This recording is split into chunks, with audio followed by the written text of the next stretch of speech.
hazy orange skies, raining ash. And growing wildfires, forcing more people into evacuation centers. They're leaving and wondering and worrying about whether or not their home will be available or will it burn up. But in just hours, a big freeze is coming, and it's bringing snow. I just got used to the heat, so now that it's just going to get cold again is kind of mind-blowing. And scooter riders plowed down in the middle of the night. It makes me like more precautions. It's scary. One rider killed. Now police are looking for the driver who fled the scene.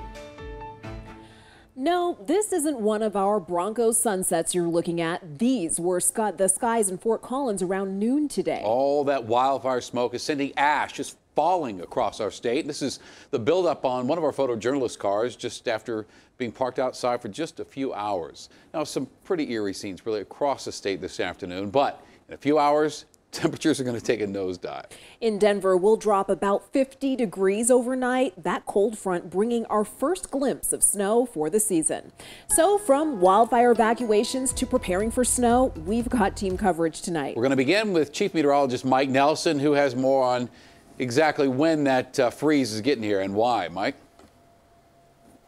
Okay, let me show you what's happening. First of all, the high temperature in Denver today was 92 degrees, the 73rd day we've had in the 90s. Notice Fort Collins and Greeley, that's not the cold front.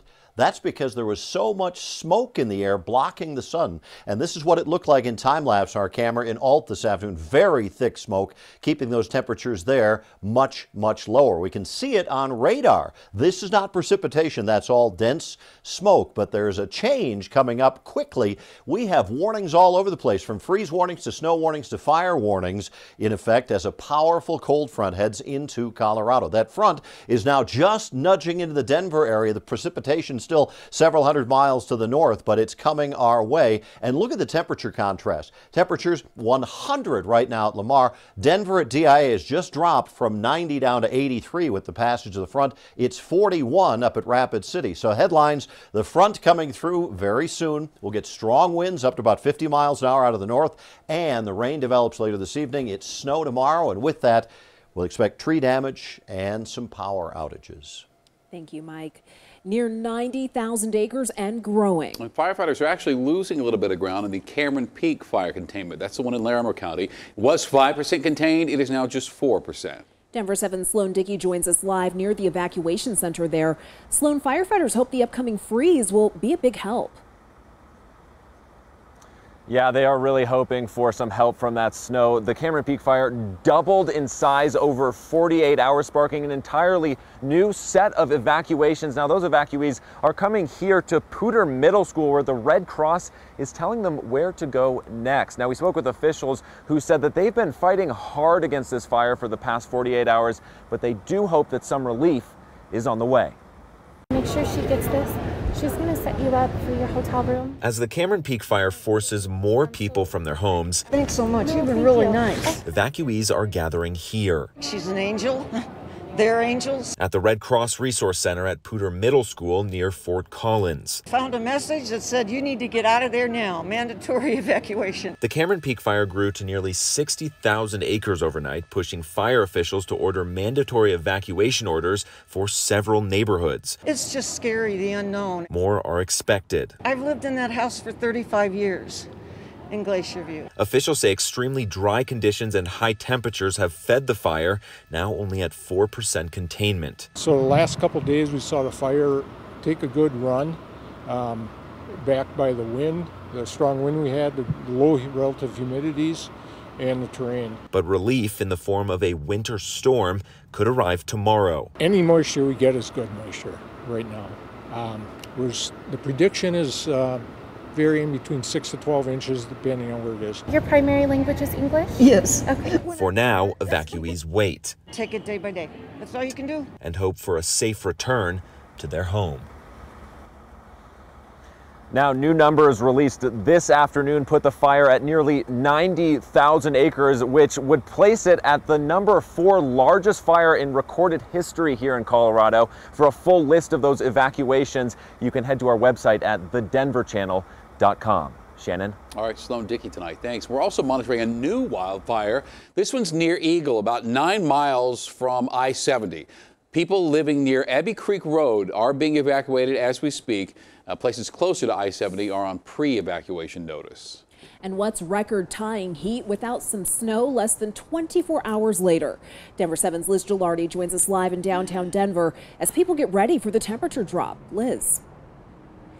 Well, and I think it's coming because the wind is already starting to pick up, but you can see all that smoke when you look out on the horizon. And at times within the past 24 hours, we've had ash falling from the sky. Right now, it's honestly just pretty hazy here in the Denver metro. You won't see any mountains kind of looking towards the west from downtown, but viewers are sharing some of their incredible images on social media showing dark skies in the middle of the day, especially as you get closer to the fire. And there is an air quality advisory today for a large part of the state. And if you look at the scale that's used to measure particles in the air, we are way over a limit that is considered safe. We talked with an atmospheric science professor and asked him what will happen tomorrow when the snow moves in. Because there's sort of two competing factors. The snow, anything that is wet that falls on a fire is going to help the fire settle down and emit less. But also there's going to be really high winds associated with it. And I know a lot of people are hoping it's going to bring some relief, and I think this weather is moving in as the wind is starting to pick up. And coming up at 6 o'clock, we'll take a look at what that means when the weather moves in, and also how people have been spending their Labor Day despite the smoke and if they're still getting outside. Reporting live, Liz Gilardi, Denver 7. Liz, thank you very much. Larimer County Sheriff's Office needs help finding this missing 12-year-old boy. It's been 2 days now since Dorian Ortiz was last seen near Fort Collins. CBI says he was getting into a green Ford Taurus with his mother, Jessica, but she does not have custody, and a warrant has been issued for her arrest. And police in Denver are still looking for the driver who killed a scooter rider and injured another one overnight. It happened near the Four Seasons in downtown Denver, which is where we find Denver 7's Sean Toll live tonight. Driver's still on the run at this hour. Sean.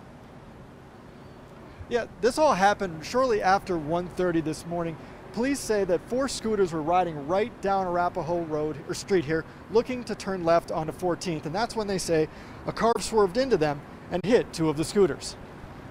Yeah. Pretty often. Yep, yeah. every day. Many people like Christian and Cece use a scooter to get around. We don't have a car, so it's a pretty cheap way to get around. But hearing about what happened just down the road from their most recent ride? Pretty scary, I guess. Definitely reminds me to take extra precautions when we ride. That's because, according to police, a car swerved and hit 2 riders in the very early hours of Monday morning. We have 1 rider who is in serious condition, and the other rider that was hit has died from his injuries. Police are looking for the driver of this vehicle, a 2005 to 2010 2-door Chevy Cobalt. It is silver in color, and this is the color of the vehicle that we are actually looking for. And it will have heavy front end damage, likely damage to the windshield, and damage to the right side view mirror.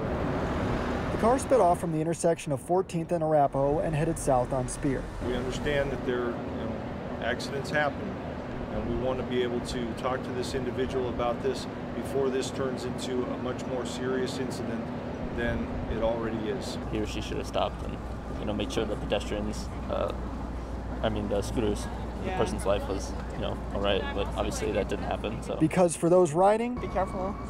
Yeah, just remember you're not the only ones on the road, and if you feel unsafe, get off.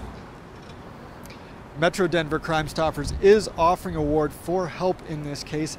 Anyone with information is asked to call them and police. Reporting live, Sean Toll, Denver 7. Sean, thank you. Despite the upcoming snow, students in Jefferson County will be returning for in-person class tomorrow. Still, schools across Colorado won't just have the snow to worry about. They're also balancing the pandemic and keeping kids and staff safe. Just this weekend, nearly 200 people at Legend High School in Parker were asked to quarantine after 2 people tested positive for COVID-19. Those being asked to quarantine include both staff and students.